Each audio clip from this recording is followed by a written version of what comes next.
All right, everybody, welcome. You are joining us for another edition of the Month in Review Live on a special day at a special time as we continue to toy with the algorithm. I'm Will Folks. I'm the owner, founding editor of FITSNews. We are joined by our special projects director, Dylan Nolan, our research director, Jen Wood, and the inimitable Andy Fancher, our lead investigative reporter who's been kicking ass and taking a lot of names this past month. But we're going to go through all the big stories that we've been covering here in the Palmetto State over the course of the last 30 days. But we're going to start with a story that's been a FITSNews staple for, oh man, Jen, how long has it been? It's like, feels like forever, but it's like 4 years. We've been covering this Murdoch story for 4 years. It's just insanity. But this story, the saga of Alec Murdoch, the disgraced bar lawyer, confessed fraudster, convicted murderer. So many layers to this story. It's been the focus of books. It's been the focus of podcasts. It's been the focus of documentaries. Just a story that has enthralled the country, probably for all the wrong reasons. But it is the focus now of a new Hulu limited series, which has anybody here watched this? I have not watched it yet. I haven't watched it. And Jennifer's the only one who has. And I've watched Will, it. I think your audio is breaking up here, according to what I'm hearing and what folks are saying here in the comments. Yeah. Would you mind just unplugging your mic and replugging it in? But yeah, Jennifer, what are your takeaways here as the only member to watch everything? I mean, the acting in it is absolutely phenomenal. The lead actor and actress who play Alec and Maggie Murdoch, Jason Clarke and Patricia Arquette, they do. I mean, it is really like watching Alec Murdoch. It's bizarre. My only issue is they have taken liberties with the timeline, and to me that drives me crazy just because I've been so in this case for so long. It's just like those nuances really bother me, but it was fun finally seeing the actor that they chose to play Will. We had some fun with that. That was fun. I First of all, the guy's thoroughly like 80 years old.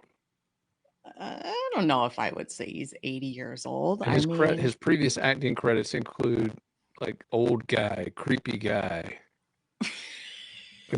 Like these are his starring roles. And the hat. Okay. Look, I don't care about the fact they gave me wrinkles and made me 90. Yeah, the hat. Okay, look at that.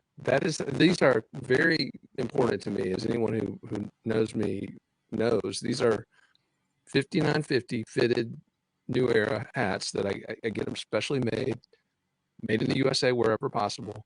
That hat is just completely erroneous, in addition to the guy being 80 years old, but whatever. I mean, whatever. I when we started sharing this around the office, my favorite feedback on the person who portrayed you was Andy's take on it. Seems pretty spot on. Yeah. But no, I mean, I'm not gonna lie. It is interesting to watch. It is not horrible. The acting's great. I just, me, I am so in the weeds on this story that the timeline stuff bothers me. Well, I mean, timeline stuff aside, I do like that they just covered the Stephen Smith part of this story, which is obviously one of the still loose ends here coming out of Hampton County. They did. And they started getting into that in this last episode that was released on Wednesday. And it is interesting because, for so many years that was ingrained as, they rolled that into, it was part of the Murdoch crime and corruption saga. And, I don't know that it truly is anymore. It's a horrible crime. It's still unsolved, sadly. But yeah, it's interesting to see their take on that and the dramatization of it. One thing that I definitely noted before they even released the first episode is, man, they got the casting spot on. Oh yeah, I mean, it is even Will. I know he does not agree, but it was a caricature like version of Will. But from the hat to the vest to the glasses, I was like, whoa. I mean, that's the hard thing about taking real life and putting it into a narrative that's meant to be consumed as a drama. Like, of course, anybody who's intimately familiar with the timeline down to the day, down to the second, like you are, will you coming in, Mr. Roboto here? Dude, I don't even know what I'm doing. Oh, it's better. Okay. It's better. It sounds better. Anyway, have no anybody idea. who's zoned in on this stuff down to the details, like you are, obviously there's going to be stuff we nitpick, or Yeah. I can only imagine it's crazy to see somebody portraying yourself I on can't even television. Just get the imagine hat that. right.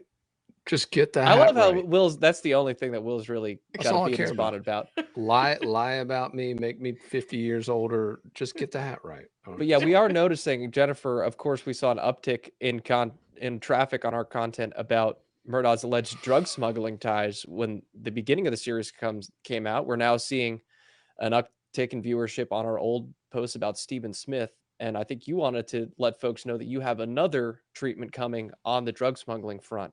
Yeah, I mean, we initially got into that in the fall of 2021. So 4-5 months after Maggie and Paul Murdoch were murdered, we started digging into Alec's connections with these alleged people with individuals tied to drug smuggling. We were looking at this crazy, weird jellyfish farm that they were running out of St. Helena Island with Barrett Bowler. And as the criminal investigation into Murdoch picked up, we kind of backed off on that reporting, but I still have all the research that I did. So I am digging right back into that and picking up where we left off. And the next story should be out in the probably next 4 or 5 days. I'm looking forward to that, but also, Jennifer, I wanted to take this month in review show as an opportunity to talk a little bit about the timeline that you released. I'm not sure if you did that late September or early October, but we haven't spent any airtime on it. And I think it's actually really important because it revealed some details about Alex Murdaugh's location shortly after the double homicide at Moselle that had not previously been published. Yeah, it was part of Alex's comprehensive text message history.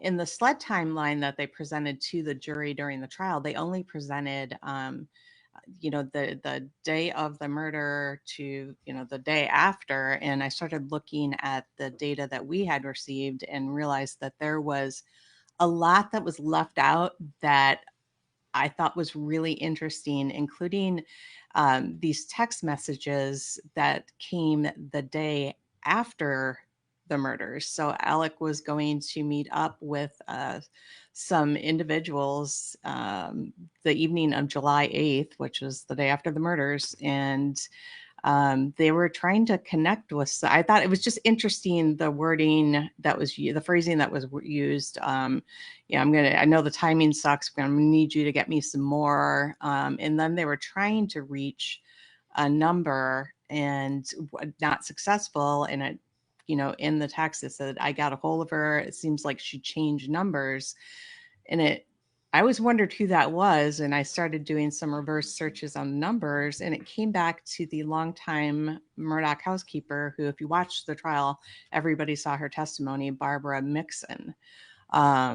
So I don't know what they were meeting up for, what was being exchanged, if anything, but between Eddie Smith, Barbara Mixon, and one number that I haven't confidently identified yet, I thought it was very interesting that SLED chose not to include that in the timeline. And I thought that. Sorry, Will, go ahead. Go ahead.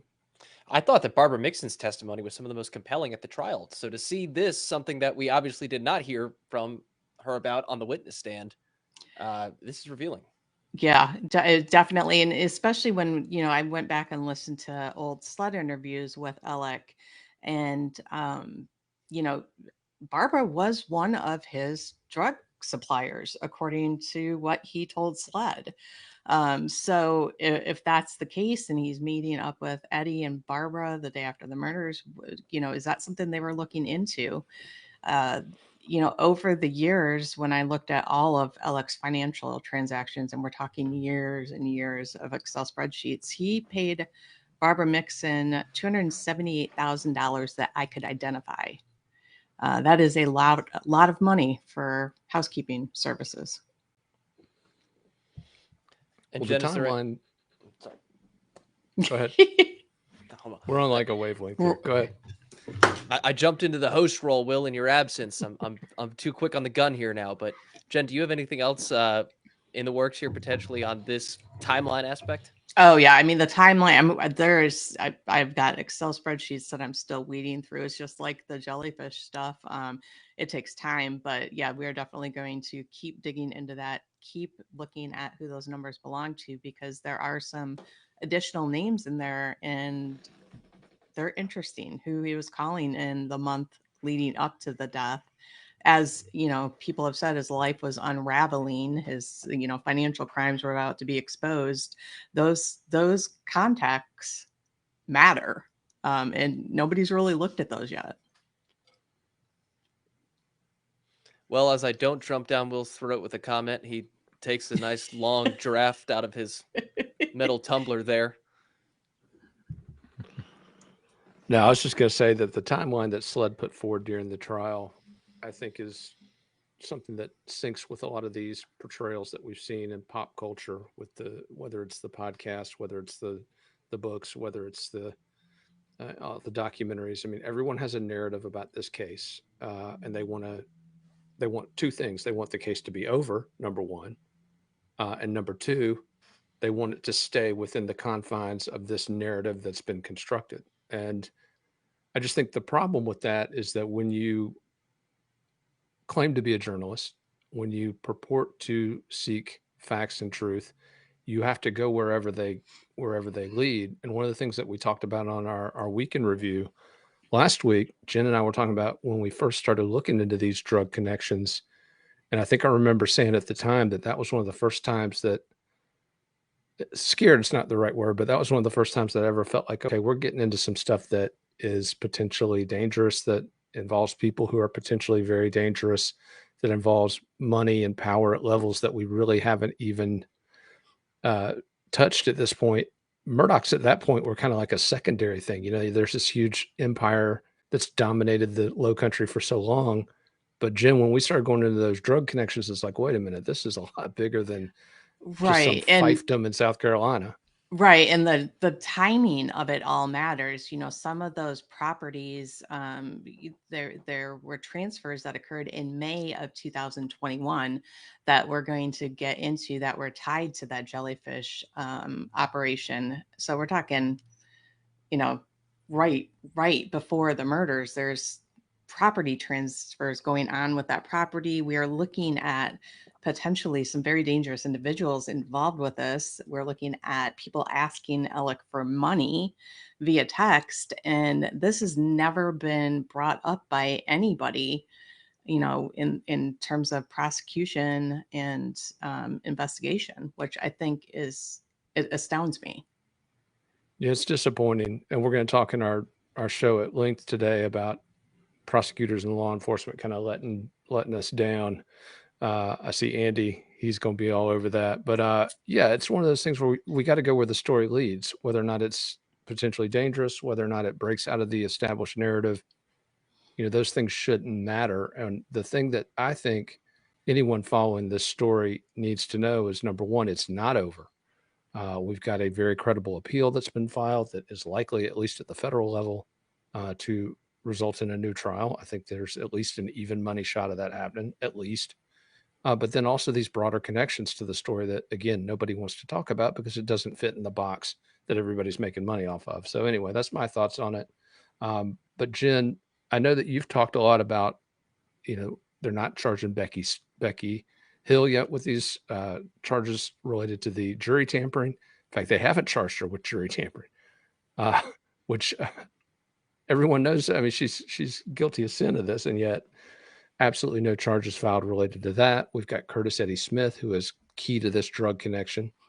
He's just sitting out there on bond. It's been 4 years, man. 4 years. 4 years. And that's an example, I think, of the prosecutors wanting to keep this thing in a box, want to keep this narrative very confined and very controlled. And Andy, what do we think about when people and institutions try to control narratives? Do we let them do that?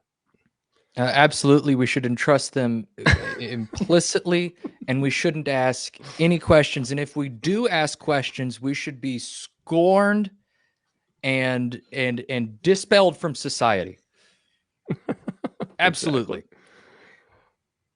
Well, Jim, where else do we need to touch on the Murdoch side of this? What else do we need to cover related to? It was a huge week on this story, obviously. Yeah. People really diving back in. What else Murdoch related?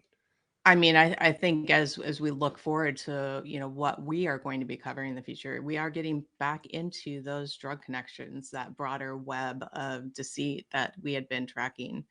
In late 2021, we are going to keep pursuing the truth in that. We're going to keep looking at the evidence that we've been able to get a hold of and seeing if we can unravel what happened. Do I think Alec Murdoch is, innocent? No, I think he's where he belongs, but I also think the truth matters. And I don't feel confident that we have it. So we are going to keep plugging away at that.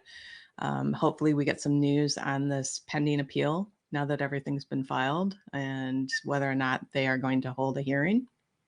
I don't know. Well, I want to ask Dylan, you followed this as closely as Jen and I for the last few years. Where do you think the story's going from here? Do you think it's the retrial is the main thing people should focus on, or do you think it's these connections to these drug linked defendants? I think that this is where we should focus. I think we should focus on the drugs, because I don't think that prosecutors or law enforcement are going to be very seriously focusing on this stuff, but I think that it's very important. I think that the retrial, if and when it happens, that's obviously going to draw millions of eyeballs from across the world to this story. That was the case in the first trial. And I don't... It's funny. I'm watching people because this Hulu series is huge, and I'm watching people talk about it, and I'm surprised at how many people are like, "I never heard about this case." I'm like, "What?" Yeah, there's still millions of people who have never heard about this, and who now think about the amount of media that's come out since the first trial, the amount of people who have been exposed to the various dramatizations of this story. Well, if there's a second act of the murder trial, I think that it has the potential to draw just as many viewers, if not more, than the first trial. However, I think that it's our obligation to explore the parts of this story that the whether it be the law enforcement community, whether it be other members of the media, that there's just not an incentive there for them to pursue them. Well, let's talk about one of the reactions to this show that a lot of people probably don't know about, and we'll be very careful with our sources because obviously Alec Murdoch is in an undisclosed location within the South Carolina correctional system as he serves the 2 life sentences for the murders of his wife and younger son. But we are told that he has watched this docu-series or whatever, not docu-series, whatever the hell it is, dramatic portrayal, and he is not particularly pleased with some of the allegations that are raised in it. But Jen, one of the things that is in this apparently is an allegation of infidelity, of Maggie catching him in an affair. We obviously had a big interview with Lindsay, who told us about her experiences with Alec. And again, we're going to withhold her name for the moment. She obviously went through a lot during that time. And when we interviewed her in the aftermath of this, is that something you think that people need to look at, the interpersonal component of this? I mean, and should we care if Alec Murdoch is upset with his portrayal? If you saw the last episode, I probably would have been a little upset if I was Alex too. I mean, there's a scene of him eating tacos on the couch while clearly high or drunk, and it was the most disgusting thing I've ever seen. I was like, oh God. But I mean, this might be the most Fancher and I have ever related to Murdaugh. But yeah, I mean, it's, they have to dramatize that because, none of them were there. Well, how do you think he got the gut? You think there weren't some late night taco sessions? I mean, he wasn't exactly svelte at the peak of his addiction. You're gonna have to watch this scene because I mean there was like lettuce flying out of his mouth and oh my god. But yeah, I mean, yeah, I get it, but you know he's in prison. So. Well, let's go around real quick. What do we think happened? And Andy, I know you're. I love having you on this, Andy, because the three of us are like totally like we've been so immersed in this thing. Sometimes we've got like blindness and blinders on certain things. Right. But Andy, this is all new and different for you. Let's go back to your conception of what do you think happened at the crime scene on the night of these murders? Based on everything you said. Will, let's go straight out the gate, man. Yeah. You know, it's funny because everybody has their, you know, where they were when Alec was convicted story. You know, I personally was in a WIS squad car in Newberry, and I had spoken to the mayor that day, and we had all placed no cash bets on what was going to happen that evening. So I was watching live stream when the verdict came down. You know, by God's grace, I was not sent to Walter Pearl to cover that trial. It sounded like it was quite a grueling experience, at least for my WIS counterparts at the time. But, you know, hindsight's always 20/20. I've always found it strange that one individual could somehow manage to slaughter his family with two different weapons. I feel that, you know, whether you're a gun nut or not, that should be a cause for pause. Then when we find out or when we start looking into perhaps the SLED agent of the year who was in charge of that case, which, Jen, you've done yeoman's work exposing the SLED agent of the year. Turns out that Governor Henry McMaster has a bit of a problem with awarding law enforcement officers of the year. We're looking at one out of North Charleston right now, who was the last guy who should have been considered for law enforcement hero of the century, whatever award. So, you know, between a controversial agent, between two different weapons used, between blood spatter evidence, right? I mean, haven't we uncovered some pretty concerning things regarding that as well? I don't know. Suffice to say, it's not passing the smell test, y'all. I'm sorry. But you know, hey, we need not investigate anymore because the investigation the investigators have already looked it over. They've already brought charges. Why are we even talking about it? Right. Dylan, what do you think happened that night? I don't think the exact story is the prosecutorial team told it happened that night. However, if I were on that jury, I would have no problem convicting Alex because of his willingness to lie to law enforcement and to the jury about the murder of his flesh and blood. Yeah. No, he definitely brought that on. I don't really care what the details are. He was clearly involved enough for me to sleep easy after convicting. Yeah. Yeah. Jenny, what you think? What's your I'm gonna theory? stir it up. I like Dylan said, I believe Alec Murdoch at the very least was there and knows who did it. I do not think that he pulled the trigger. I don't. Really? And you don't think he pulled the triggers if you believe the theory that he fired both weapons?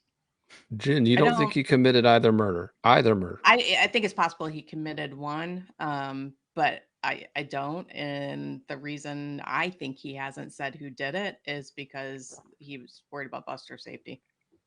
Wow. So you think that it was something perhaps tied to these drug connections that we've been exploring? You think that's more plausible than the story the state has put forward? 100%. Yeah. I keep hearing from more and more people this theory that it was at least the first murder of Paul. I keep hearing this theory that it was an accident, that there was a struggle for pills, because remember, we'd heard that he was going through this severe detox in the days leading up to that fateful evening. And we'd heard the stories about the little detective, Paul Murdoch, who was finding his stash and hiding it from him. And, you know, if he's going through that painful detox for however many hours straight, and he thinks his son has some of these pills. But the problem with that is you've got a shotgun blast going through a window of this storeroom one direction. Okay, I can understand if that's an accident, but then you've got a second one at a completely different angle that literally takes his brain out of his head. And so I don't, at what point is that still an accident when you've got those two blasts like that? I don't know, Jen. I guess maybe we'll never know, but Do I think he's where he belongs? Absolutely. But yeah, no doubt about that. Well, as we move on to the other big story from this past month, and certainly we will continue, as Jen mentioned, to dive into the Murdoch stuff. And if you haven't been to FITSNews.com to look at Jen's timeline on this saga, please go check it out, and her reporting on these drug connections. And Jen, really excited about the fact you're digging back into those drug connections. That's going to be amazing. But I want to talk now about a story that Andy has been driving for the better part of the past year. And I also want to point out that he was doing this at a time when the entire media establishment of the upstate in South Carolina and the entire state was paying literally no attention to this story, with one or two exceptions. Andy, you more than any other member of the Fourth Estate, I believe, are responsible for the justice that has now descended upon Sheriff Chuck Wright of Spartanburg County, South Carolina, one of the most powerful, popular law enforcement officers in South Carolina. Andy, you were up there today, watching Chuck Wright face the music. And let me ask you first, give us a recap of the hammers that have fallen and not fallen on Chuck Wright. Sure. I guess I'll start with a line that I used months ago, which is, it ain't easy being wrong, and it ain't easy being, wait for it, a former sheriff who pled guilty to siphoning thousands from a chaplain's benevolence fund, popping some 180 prescription painkillers illegally, as well as paying a no-show employee for roughly 2 decades to do what? We don't know, and the feds don't seem to care. I'm talking about Charles Lawson, Chuck Wright Jr. Before I even go into my treatise, I wanted to pull up an email that I sent to Chuck back in February of this year, which, if we understand our timeline, was long before it was popular to speak on God's pick for sheriff of the world. Sheriff Wright, good afternoon. I'm Andrew Fancher, a journalist with FITSNews. Do you care to provide comment on the now confirmed criminal investigation into you? Like any outlet, we operate on deadlines and appreciate your time and service. Now, as with every email to Chuck Wright while he was in office, I received nothing, not from him, not from his public information officer. But nonetheless, I did actually lock eyes with him earlier this week on Monday for his federal arraignment, where both he and 2 federal co-defendants were granted $25,000. We're talking PR bonds, so he didn't have to pay a cent. But look at the love and luster between him and I. So that, of course, is me in my beautiful marshal's coat. And this reaction, you see, he was stoic leaving the courthouse alongside one of his attorneys, as you could see there off to the right, former U.S. Congressman, former solicitor, essentially, to Spartanburg, Trey Gowdy. We also have Gregory Harris. He's not pictured here, but Chuck was very stoic leaving the Greenville County Courthouse on Monday until I, I became an obstruction in his field view. While walking with him, as you can see, there are several other reporters who walked. I asked him 2 specific questions that don't appear to have come up and does not appear will come up in any of the investigations that were once into him, because, I mean, the sled investigation is concluded, I suppose, and the federal authorities are all giving themselves pats on the back after today, as we saw. As we have extensively and exclusively reported, there appears to be an extensive and, yes, very highly illegal gambling ring that has just flourished under Chuck Wright's leadership. We're talking about a sheriff who was elected in 2004, sworn in 2005, and remained in office until they pretty much had to drag him out of office earlier this year in 2025. As we have uncovered and again exclusively reported, it appears as though as early as his first bid for sheriff was bankrolled, at least in part, by gambling kingpins. That's according to deputies who, at Chuck's direction, went to specific locations and picked up cash to allegedly funnel it back into his campaign coffers, of course, under their names, which in and of itself is highly illegal. I don't know what the statute of limitation is on that, but at least in the court of public opinion, it ain't going nowhere. In fact, after today's hearing, where he not only officially pled guilty, but the judge accepted his guilty plea. We're talking 3 different guilty pleas, not only for him, but 2 co-defendants who I'll get into in a moment. We heard from yet another individual with extremely detailed and consistent stories regarding the gambling in Spartanburg County. So that face that you saw Chuck making was after I asked about 2 specific individuals that appear to have helped get him elected.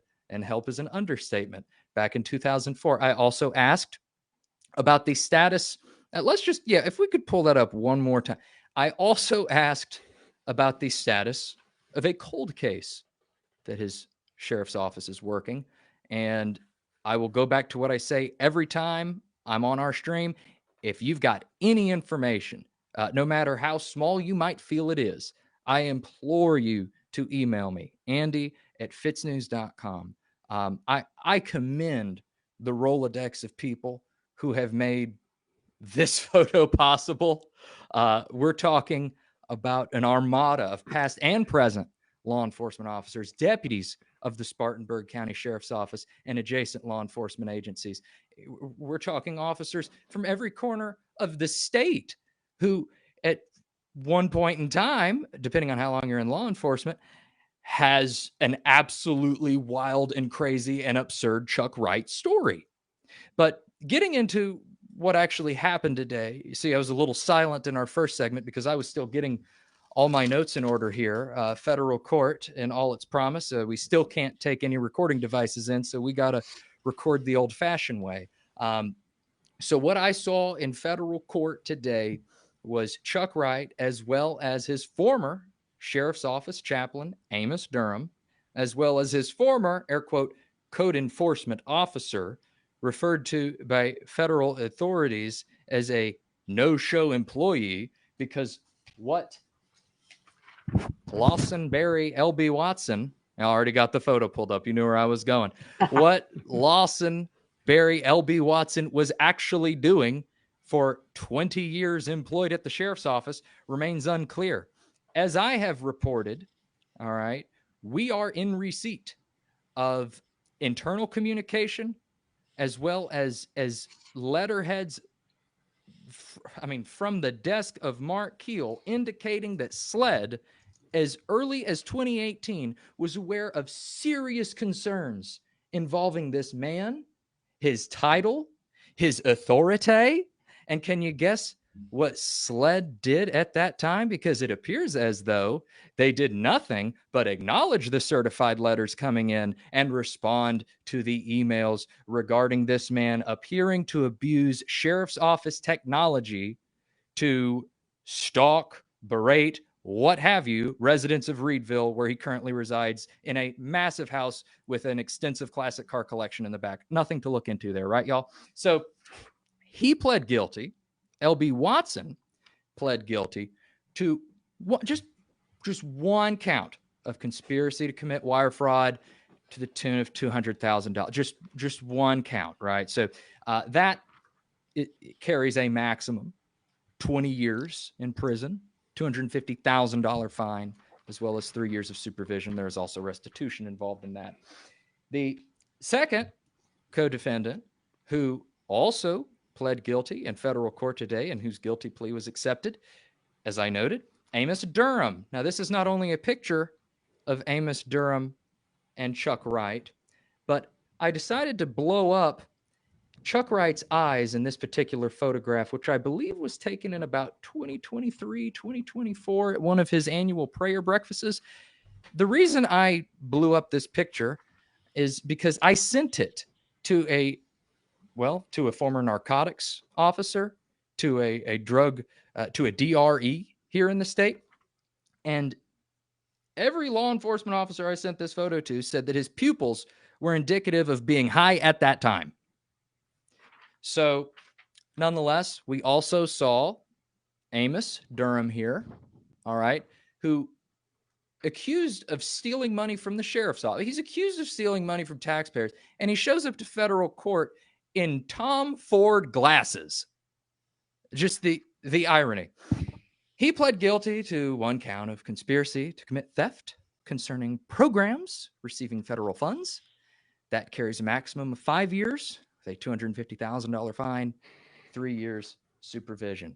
Then we have the man, the myth, the disgraced legend himself, Chuck Wright, who I photographed here walking in with Trey Gowdy, as well as Gregory Harris, to plead guilty to 3 counts today. That is conspiracy to commit theft concerning programs receiving federal funds, conspiracy to commit wire fraud, and obtaining controlled substances by misrepresentation.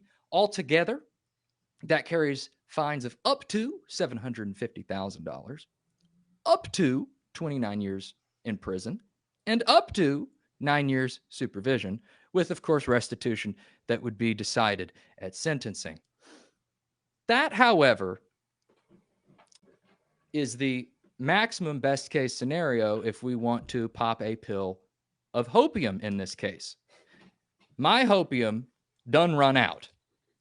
In fact, my hopium tank officially bottomed out last night when we received 10th Circuit Solicitor Micah Black's declination letter, where the freshman first term, not even 10 months into his first term solicitor, declined to prosecute the alleged state level violations that agents with the South Carolina Law Enforcement Division uncovered during their joint investigation with the FBI into Chuck, spanning roughly a year.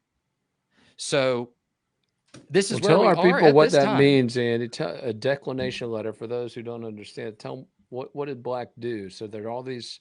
There's a Right. state investigation into Chuck Wright. They Mhm. found evidence of crimes.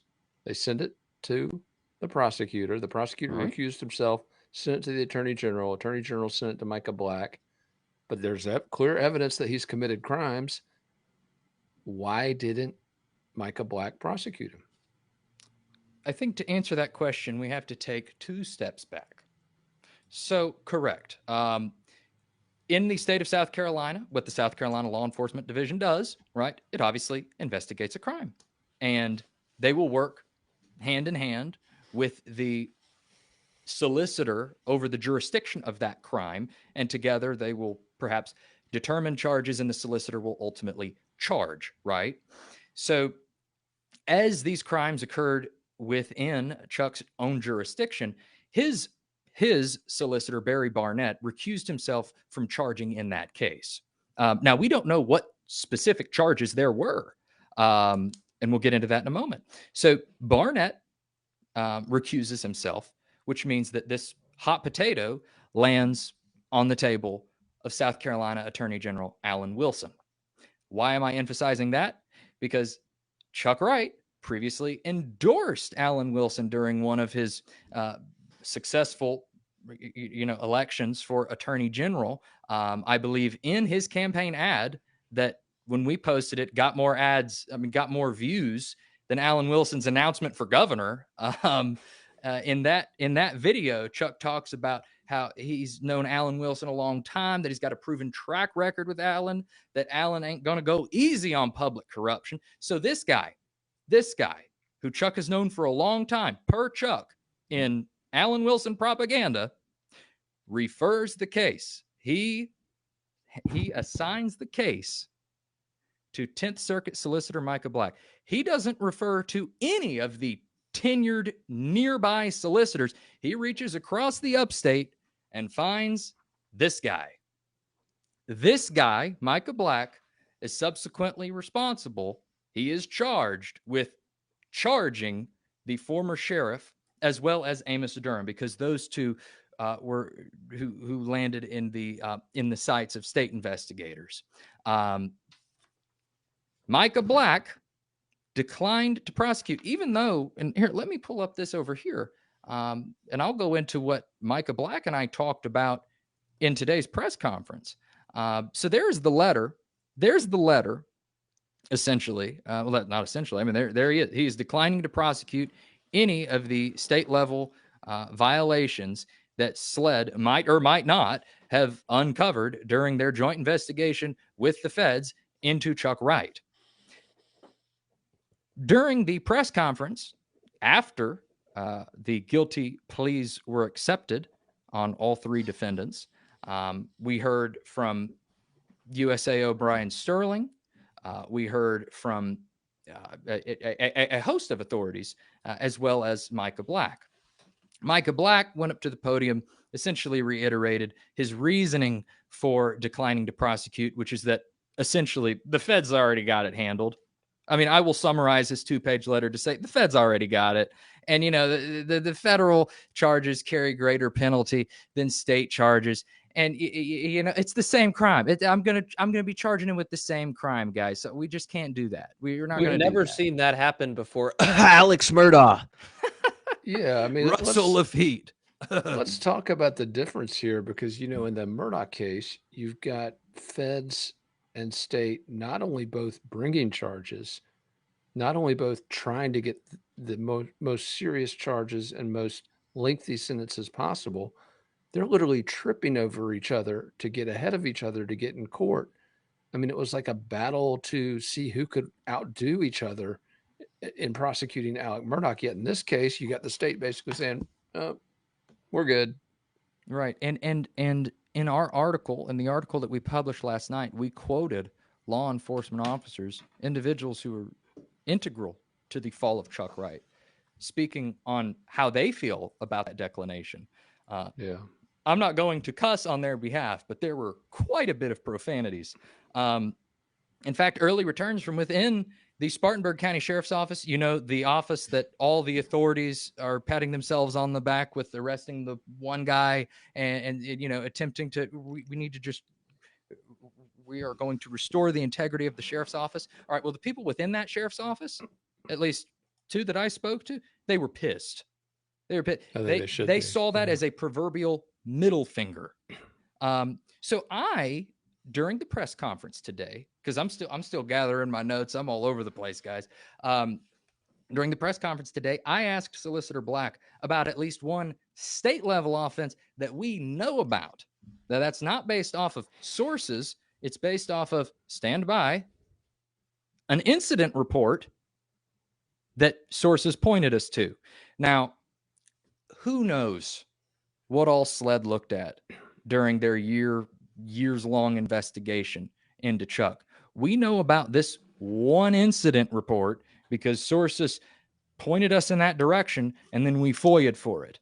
All right, so it's not easy to uncover some of the evidence that authorities are looking at. This incident report alone notes that around $1,188 went missing from the Spartanburg County Sheriff's Office, and that money was not found to be missing until Chuck took his leave of absence.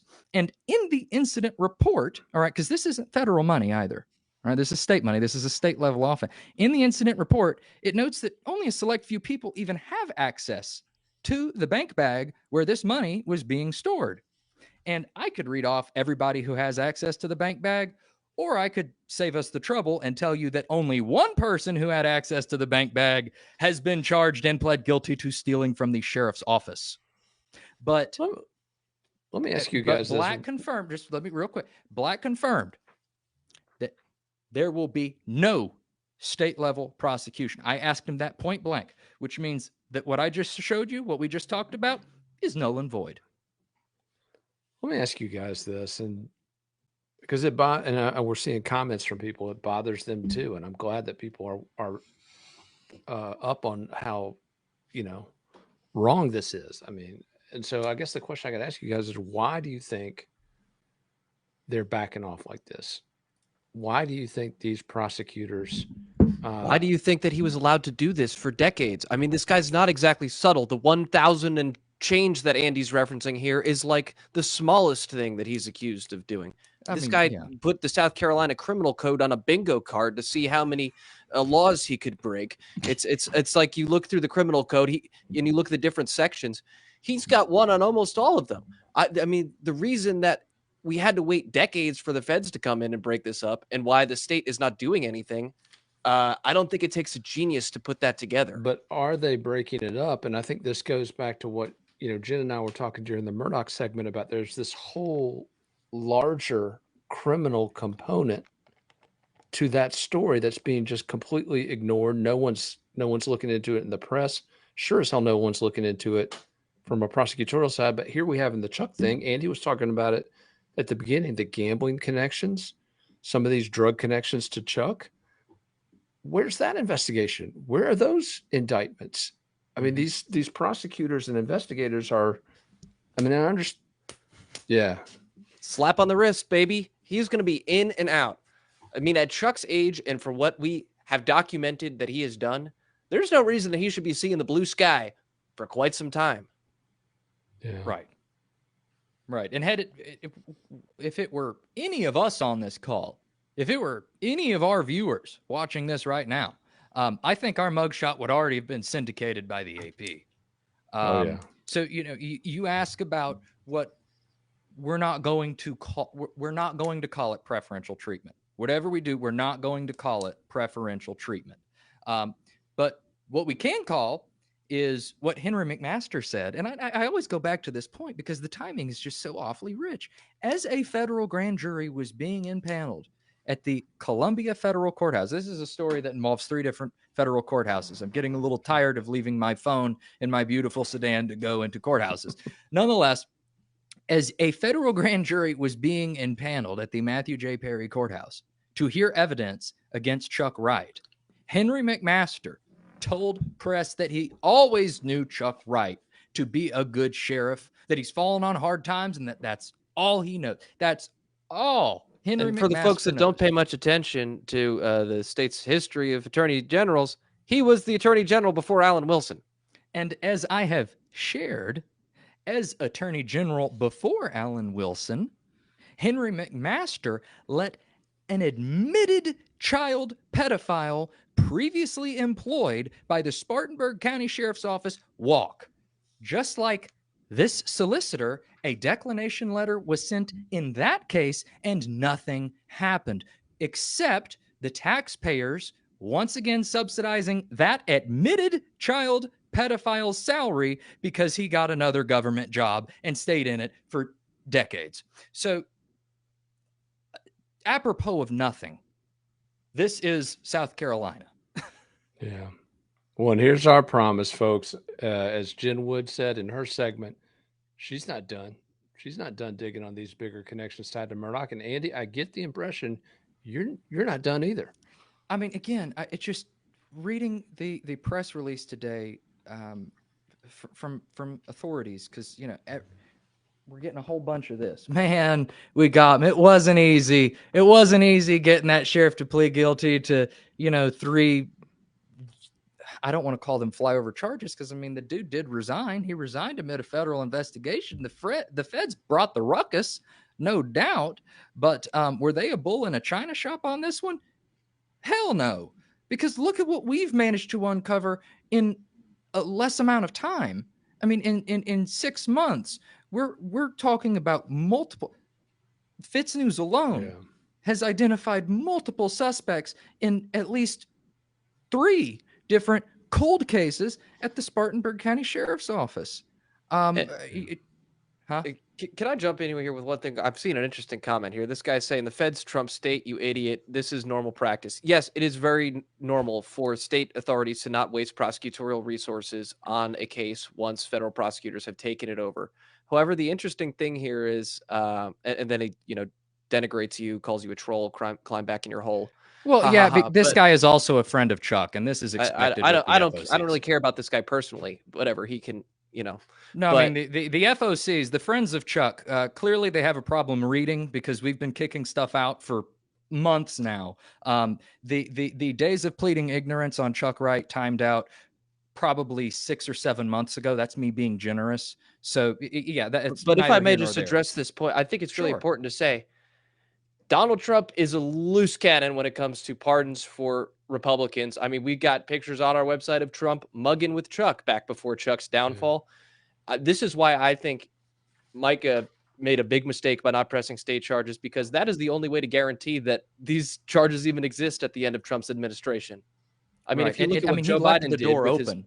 Yeah, because a presidential pardon doesn't apply to state level charges. That's federal charges. And as we know, our illustrious president has pardoned sheriffs convicted just recently, too, I believe, out of Virginia. I forgot what that gentleman was charged with. But yeah, so sheriffs have a history of being pardoned under President Trump. And Trey Gowdy, at Chuck's side for the entirety of this thing, certainly fuels speculation. That is why I asked our U.S. Attorney General Brian Sterling whether or not a presidential pardon has come into play. And he told press when I asked that he was not aware of that even coming up. I'm paraphrasing, of course. So we will see what happens. Of course, for there to be a pardon, there needs to be a conviction, and we are still months out from a sentencing. But FITSNews, unfortunately for the friends of Chuck, the FOCs, as Spartanburg deputies call them, we're not going anywhere. We're only going to keep on digging, because this is a bottomless void, as Jen Wood can attest, because we have spent, I mean, literally days and days and days through property records. I mean, tracing businesses to Kentucky, to Florida. It is a magnificent vortex in Spartanburg. It's a case study.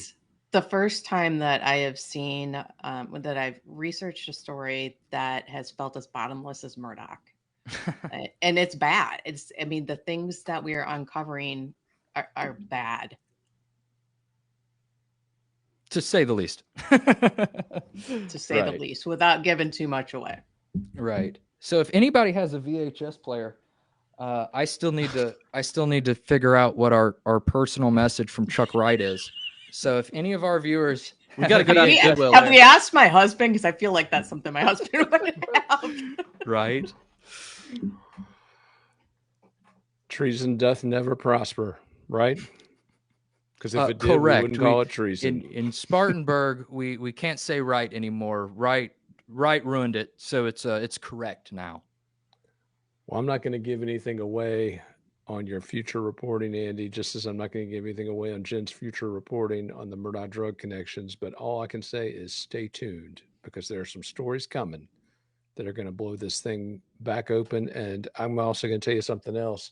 As long as we're in business, these prosecutors, investigators who are tasked with holding these people accountable, when they fail, or when they fail to live up to the standard that the public expects, demands, and is frankly entitled to in cases like this, we will hold them accountable, period, because that is our job.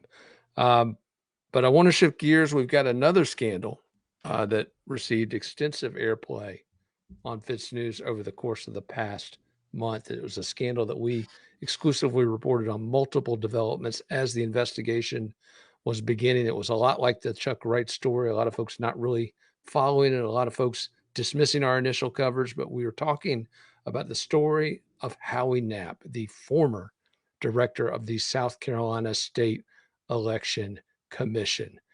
Knapp was fired late last month, and then days later, his deputy was terminated from that agency. They were criminally charged this month.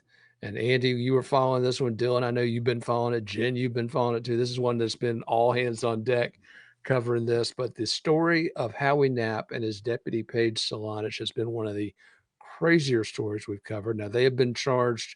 Solanich has been charged with wiretapping for bringing a listening device into the Ethics Commission hearing room. Meanwhile, Knapp has been charged. Well, oh, there he goes. There is Howie Knapp. Looking, he's got to get the mugshot face down. You got to smile for the mugshots, y'all. You got to smile for the mugshots. But that was our mugshot. That was the FITSNews exclusive mugshot of him at the Alvarez Glen. That's him in bond court. Center. Nice. But Knapp facing numerous charges, misconduct in office charges. He's facing a conspiracy charge regarding that wiretapping, looking at multiple charges. Also, the subject, as Andy's reported, of a major state ethics investigation, which is still ongoing. And by the way, the criminal probe into Howie Knapp is still ongoing. We don't know all the things he's going to ultimately be charged with, but this is a guy in charge of the agency that we really need to have the most faith in, because if you think about it, the vote is where, we take action against these corrupt politicians. They screw up, they appoint bad judges, they do these bad things. This was our opportunity. Yeah. So having the guy that counts the votes landed in trouble is obviously not a good thing. Now, the commission, former federal judge Dennis Shedd, who is the head of that commission, he's been very clear that none of Knapp's alleged crimes touch on voting, touch on elections, touch on the functioning, at least of that agency. But we did hear, when we went to one of the commission hearings this past month, a scandal involving the purchase of voting machines and a $4 million difference between the voting machines that we thought we were buying, the payment we thought we were making, and the bill that ultimately came back from the deal Howie Knapp negotiated. Now, this was a huge point of contention. Everybody got their panties in a wad on this. The state treasurer showed up at this meeting, bellowing at the commission about this $4 million and a loan that hadn't been paid back on time. It got really heated, really contentious in that meeting. But the revelations from that commissioner, Dylan, you were there with me when Judge Shedd laid out the case against Howie Knapp, accused him of creating a toxic, hostile work environment at the Election Commission. And as we have exclusively reported, it was also apparently a kinky work environment. We had allegations of, Jen, I see you blushing, but allegations of a love journal with erotic thoughts laid out. We had lube, I'm not kidding, people, found in the former election director's office, and a device which we were told by the attorney for the former deputy director was a pelvic floor exercise device. Right. But I'm it also saying serves as what? a vibrator. I said it. Jim Griffin, Murdaugh lawyer. We've been good friends for a long time. There we go. It says vibrator. But all this uncovered in the aftermath of their termination from this agency. But Dylan, I want to bring you in and ask you about this, because we've been following this story for a while. We've been digging deep on the things that the mainstream media doesn't want to touch. And I guess I don't really blame them for not touching some of that stuff. But what do you see as you looked at the indictments of Howie Knapp and Paige Solanich, as you looked at the allegations made by Chairman Shedd, and as you read the graphic report of what was found in their offices, what to you stands out as the most significant component of this story? It's funny, when I was looking at the documents that were produced by the commission or the indictments, I was kind of bored because I had already read everything that was in them on FITSNews. But it's really good to see that coming from a government agency after we, put our neck on the line to report this stuff, which is, we have good sources. It's true. That's why it ended up being charged criminally. But you were just referencing, much like Chuck, it seems to be a cycle with these big stories where nobody wants to believe at first that this person in power could be acting unethically. But when these things happen, people talk, specifically to us, and the snowball starts rolling down the hill. And it was definitely not surprising by the time that it was formalized. But obviously, initially, it's shocking to think that people could be just that stupid. It's not even like that we've seen evidence that they were gaining very much from this stupidity outside of, hedonistic satisfaction. Maybe there will be forthcoming Dylan. evidence. You talk about, this ongoing criminal investigation. We obviously could see a superseding indictment that alleges that they did some sort of Murdoch financial crime. But to this point, we haven't even seen any motivation in that department. It's just mostly been what I would call stupidity. You're right. And obviously, we've still got the criminal investigation into Howie Knapp and Paige Solanich is active and ongoing per SLED, a term they use often, but certainly that's indicative of an investigation that is not closed. We also have the aforementioned ethics investigation. We have the state inspector general looking into these guys, Andy. No, I was just taking it all in. Just taking it all in. He's got the twilling. He's stemming like I do. But it's clear that this story is still percolating, that there's still components of the Howie Knapp, Paige Solanich drama that are percolating. And certainly Solanich has actually engaged Jim Griffin. We mentioned him earlier. She sued the agency apparently for allegedly leaking information to FITSNews. I guess they're going after the anonymous email we got that started this entire thing when we started looking into Knapp and Solanich. And that's the other thing, folks. I mean, we've been to this rodeo before.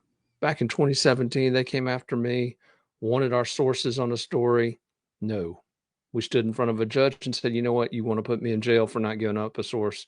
Put me in jail. We're not giving the source up. So that's how we roll. If Will's not on the next month in review, it will be because he was held in contempt of court and is in the Alvin S. Glenn. But guys, I mean, that's the discipline. And I'm telling you, we talked about it earlier. Dylan, you mentioned it, all these stories, whether it was Andy's reporting to Chuck, Jen's reporting on Murdoch, our reporting on Howie Knapp and the Ethics Commission. There's a reason we get it early, is that people trust us not only to do right by the information and to take the shots that need to be taken, but they trust us to have their back and not rat them out. And so that's why we get ahead of the curve, is people trust us. And so, but yeah, this story is going to be crazy, whether it's the civil legal action or the ongoing criminal probe, and certainly the Ethics Commission itself really working in the last few weeks to try to rebuild public trust. Dylan, you talked about it. Judge Shedd. You said the Ethics Commission twice. It's the Election Commission. Election Commission. I'm sorry. You're right. The Election Commission has taken a lot of steps in the last couple of weeks to try to rebuild that public trust by really directly addressing these allegations. Judge Shedd, I've never seen somebody at a public hearing like that just say, all right, media, what you got? Yeah, this is like a board meeting. Typically this will be conducted with the members of the board. They don't break the fourth wall and pull like a Jim in the office and, look in the camera's eyes and say, members of the media, what do you want to know? But it's clear that they have a massive mess on their hands. And I applaud that method of dealing with the media. You want to go back to Chuck and talk about Solicitor Black. He was basically dodging Andy for weeks. Now, we were able to eventually get in contact with him, but that is, to me, an example of if somebody says, how do I handle the media as an organization in a time of crisis? You run towards the fire, and that's exactly what the Election Commission has done here, and that's what I would advise anybody do.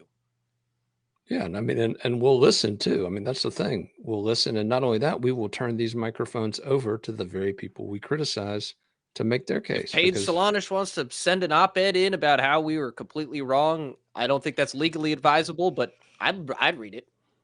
I want to know more about this vibrator personally. But anyway, we will I love the eye roll from Jen Wood. I'm sure my wife's watching. We all rolled our eyes. The penthouse letter to the editor. Yes, there we go. Before we go, obviously a busy show, a busy month, but I wanted to hit on a few things before we close this episode out. And I want to bring it back to Jen Wood because she has filed so far 3 installments of this series are public on FITSNews. At least 2 more are incoming, but it's a series called Toxic Justice.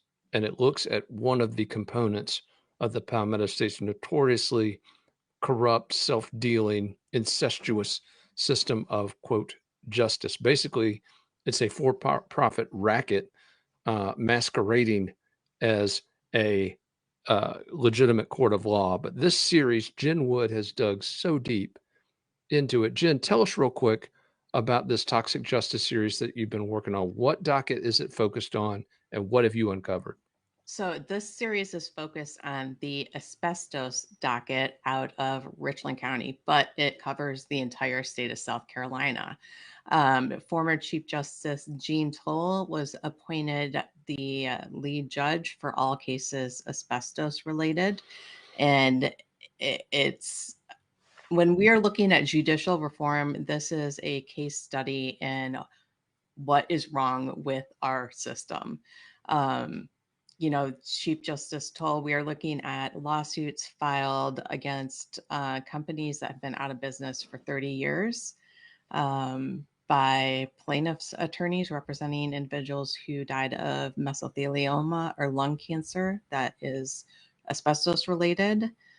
Jean Toll then appoints a receiver over these companies who then The dead companies. the dead, that we call them they call them zombie companies. They revive these companies from the dead and start digging up old insurance policies. And this is all done behind a wall of secrecy. These settlements are all sealed. The monies all go into qualified settlement funds. And we're talking about tens of millions of dollars here. The only settlement that has not been sealed is one out of York County, and it was $44.5 million, one settlement. And since Jean Toll has taken over that docket, the number of trials and settlements has increased exponentially. Now, people But they're are all thinking, sealed, aren't they? they They're are all sealed. they That's are the all only one that's sealed. public. That is How the much only did one the that's lawyers get? How much did the They- lawyers get?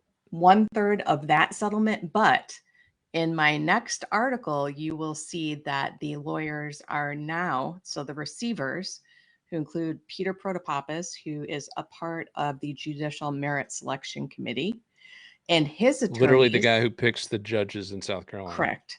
And his attorneys, who include Speaker of the House Murrell Smith, who appoints 4 members to that Judicial Merit Selection Committee, are going to get 40% of the settlement funds in this new qualified settlement fund. Millions of dollars just on that one case. And you're saying there's dozens of these cases. And Jen, you just mentioned Murrell Smith. And I got to ask you this. Is Murrell Smith the one? Are we talking about the same Murrell Smith who in the tort reform bill, again, I'm using these air quotes here, isn't he the one that made sure that the asbestos docket was exempt from any of the reforms included in that bill? The one and only. One and and the same? You might think, well, how many more asbestos cases can there be? This stuff hasn't been in use for decades, multiple decades, 30, 40 years. Well, here's the thing. They are setting this litigation racket up to start suing for forever chemicals. So, what they are doing now is just going to continue. And they're suing insurance companies for tens of millions of dollars. What is that going to do to our rates? It's going to jack our rates up. It's going to come out of our pockets eventually. And obviously, these companies should pay for what they're doing, but it needs to happen in an honest court of law. Right. I mean, it is, there are courts, because some of these companies are based out of, England and France. So I'm reading documents and translating them from French in Canada. And these courts in other countries are like, you cannot appoint a receiver over a company based in England. What are you doing? This is wholly illegal. So it is the only place you can do this is South Carolina, and they are making bank. Unreal. Toxic Justice on FITSNews. Jen has 3 installments up as of this airing. More on the way. If you have not read this series, if you have not dug into just the corruption, the opacity of this racket, make sure you check that series out. But Jen, I also want to highlight another series that you have been just driving the coverage of, you and a certain council member from the upstate. One of the few elected officials that's actually doing the job of exposing these powerful institutions instead of cozying up to them, trying to profit from them.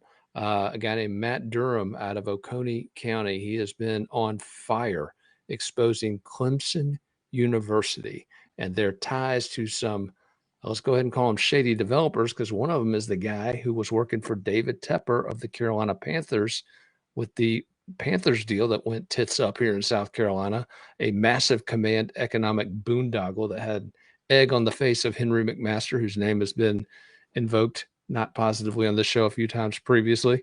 This guy is going to take another one on the chin here. But Jen, tell us a little bit. This land deal, the Clemson University came out when you first started reporting on the fact that its president, its most famous trustee, Nikki Haley, the former governor, and one of its most influential donors were tied to this company that was developing this massive mixed-use deal up there in Oconee. Jen, tell us a little bit about this Clemson scandal. So the company is United Homes Group. I'm sure they have developments all over the Southeast, all over South Carolina. And the CEO of this, Michael Neary, is a Clemson, I guess, mega donor is the only way to put it. You know, the School of Construction is named after him. The Visitor Center at Clemson is named after him. So they, there was a proposed land deal in Oconee County for 5,200 home sites. So they were looking to rezone this land. And, if you look at the land, I was talking to a friend who's from up there. She said that land isn't in a place that can handle that kind of development. It doesn't have the infrastructure. It's, flood prone. So they were pushing to develop this land, and it turned out that the development is tied to United Homes Group, and had, what they're doing is this mixed use development modeled off of one done at Purdue, where there are actual university facilities also integrated into it. Well, the problem is on the board of directors for United Home Group is Clemson president Jim Clements and Clemson trustee Nikki Well, they Haley. were, Jen, hold on. They were on the board when you started your coverage. They have Correct. since resigned from the board. They have resigned, and United Homes Group stock has taken a beating. Yeah, it was over $4.60 when you started covering this. It is now under, I believe, $1.76. Damn, Jen, I could have shorted this. You could have let me know when you were going to Thanks publish. a lot, Jen. I don't have stock. I mean, yeah, I shorted it. But this Coney Council chairman is he's doing the Lord's work on this. I am uncovering some additional things, but he is doing, so far we have seen the ouster of the county administrator, who apparently was allegedly involved in this ahead of time and denied knowledge of it. It's crazy. A lot of denials on this story that every time they issue a denial, Matt Durham or you come up with a new piece of paper that ties them even closer to it. I mean, it's unbelievable. I've never seen a story like this where Clemson University is literally walking themselves into this scandal. I mean, Dylan, I understand you said earlier that people need to run into the fire or be like the buffalo and run into the storm. But when you do that, you got to bring the truth. Clemson keeps coming with these carefully worded denials. When the truth isn't on your side, running into the fire is not a good approach. That I should have clarified. When you have to resign your board seat in shame as the stock tanks, we're in a different scenario here. That's when you prepare what is called a resignation letter if you have any dignity, which these gentlemen appear to not. Well, and Jen, I also think it's going to be interesting. You've referenced this in your coverage. Nikki Haley, one of the 7 trustees on the 13-member Clemson board. If you're bad with math, educated in a South Carolina government-run school, that is a majority. And 7 of these appointees, Jen, are lifetime appointees at a state-funded institution, a state institution. You can't do that per the South Carolina Constitution. That's unconstitutional. And I want to point out perhaps this is a reason this is unconstitutional. Yeah. I tell you, and folks, if you're spotting the trend here, there are rules in South Carolina for we, the people, and then there are rules for those who run the show down here, and they are vastly, vastly different, as we saw in the Murdoch saga, as we saw in the Chuck Wright saga, and as we're seeing here in this story. But Jen, just incredible work on the Clemson land deal. And as we head out of this show, I just want to say, on behalf of this entire team, it is just amazing to work at an outlet like this where we, again, keep the focus on the truth, on finding it, on telling it to the best of our ability, and really not caring too much who we piss off as we seek it, because again, we're in an environment where we have institutions that are failing you, the citizens, the taxpayers, consequences falling on your heads that you shouldn't have to deal with because these people aren't doing their jobs, or they're not doing their jobs with integrity. And again, it's a privilege to work with 4 people like this on this team who are committed to holding them accountable no matter what. If you want to support us, oh, I'm sorry to go ahead, Dylan. No, finish up, Will. I was just going to say, if you want to support us, your subscriptions are what empower all of these efforts, all of this reporting, all of this research, the lights, the camera, the action, all of it is thanks to your support. And we do have a deal going on right now on FITSNews. If you use the promo code Halloween, 3 free months when you purchase an annual subscription. And again, that is what makes everything we do here possible. So promo code Halloween on FITSNews for a 1-year subscription. You'll get 3 of those months for free. And again, we appreciate everyone who's done that. And by the way, if you've already subscribed, please think about maybe gifting a subscription to a friend. So promo code Halloween, 3 And free that's going to be months. running until midnight on Halloween. So Back today or fast. tomorrow. Let's do it. Yeah, and if you don't subscribe to our newsletter, we are going to have some more specials coming out in our newsletter. Make sure you subscribe. You can see what we're up to, what we're working on.